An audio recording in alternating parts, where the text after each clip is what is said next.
سلطنت عثمانیہ کی تاریخ کا سیاہ ترین صفحہ جس نے کئی شہزادوں اور سلطانوں کے سر قلم کیے۔ ناظرین، کیا آپ جانتے ہیں کہ سلطنت عثمانیہ میں کالے قانون سے کیا مراد ہے؟ اس قانون کے تحت کتنے سلطان اور کتنے شہزادے قتل ہوئے؟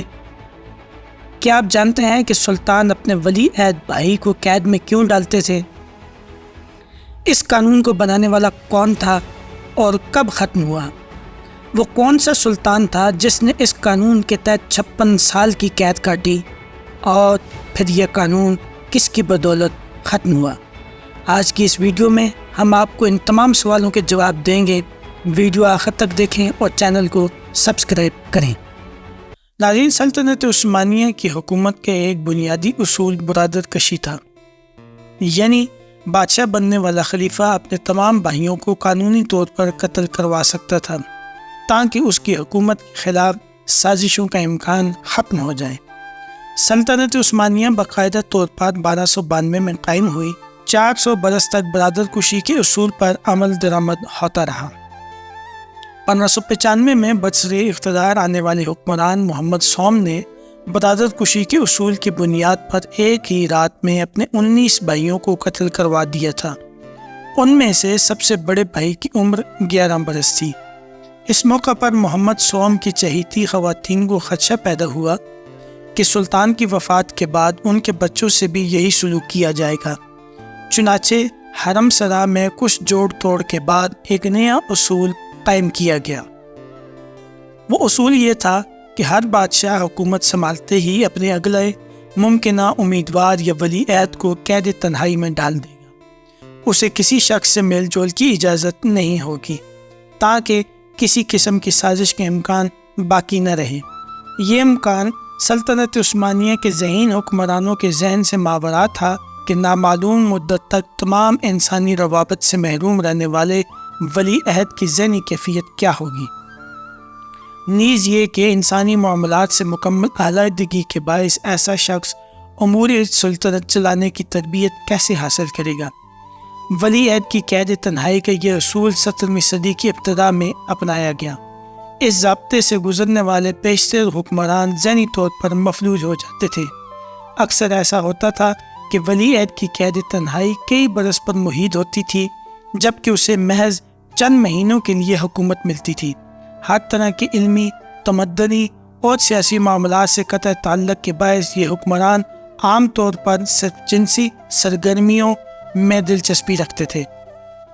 آئیے آج کی اس مختصر ویڈیو میں ہم دیکھتے ہیں کہ 1603 میں ولی عہد کی قید تنہائی کے بعد برسر اقتدار آنے والے حکمرانوں کی قید اور تخت نشینی میں کیا تناسب رہا، یعنی کس سلطان نے کتنی قید کاٹی اور کتنی عمر انہوں نے حکومت کی۔ آگے بڑھنے سے قبل آپ سے گزارش ہے کہ آپ نے اگر ابھی تک ہمارے چینل کو سبسکرائب نہیں کیا ہوا تو ضرور سبسکرائب کریں تاکہ آپ ہماری آنے والی ویڈیوز بر وقت دیکھ سکیں۔ ناظرین، اس سلسلے میں پہلا نام آتا ہے مصطفیٰ اول۔ تخت نشینی کے وقت عمر 25 برس جبکہ قید کی مدت 14 برس۔ نمبر 2، عثمان دون۔ تخت نشینی کے وقت 13 برس 4 ماہ جبکہ قید کی مدت 13 برس۔ نمبر 3، مراد چہارم۔ تخت نشینی کے وقت عمر 14 سال جبکہ قید کی مدت 8 برس۔ نمبر 4، ابراہیم۔ تخت نشینی کے وقت عمر 24 سال جبکہ قید کی مدت 22 برس۔ نمبر 5، محمد چہارم۔ تخت نشینی کے وقت عمر 6 سال جبکہ قید کی مدت 6 سال۔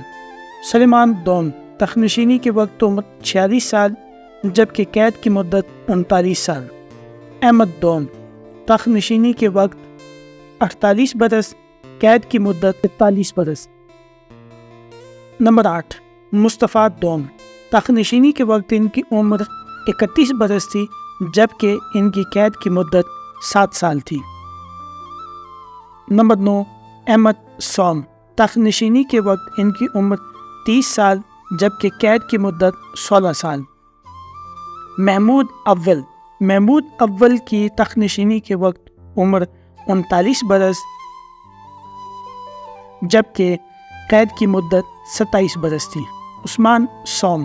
عثمان صوم کی تخت نشینی کے وقت عمر 56 برس جبکہ قید کی مدت 51 برس۔ مصطفیٰ صوم تخت نشینی کے وقت عمر 39 سال جبکہ قید کی مدت 27 سال۔ عبدالحمید اول تخت نشینی کے وقت عمر 49 سال جبکہ قید کی مدت 43 سال۔ سلیم صوم تخت نشینی کے وقت عمر 27 سال قید کی مدت 15 سال۔ نمبر 16 مصطفیٰ چہارم تخت نشینی کے وقت عمر 28 سال قید کی مدت 18 سال۔ محمد دوم تخت نشینی کے وقت عمر 23 سال قید کی مدت 19 سال۔ عبدالعزیز تخت نشینی کے وقت عمر 31 سال قید کی مدت 27 سال۔ مراد پنجم تخت نشینی کے وقت عمر 36 سال قید کی مدت 15 سال۔ عبدالحمید صوم تخت نشینی کے وقت عمر 34 سال قید کی مدت 15 سال۔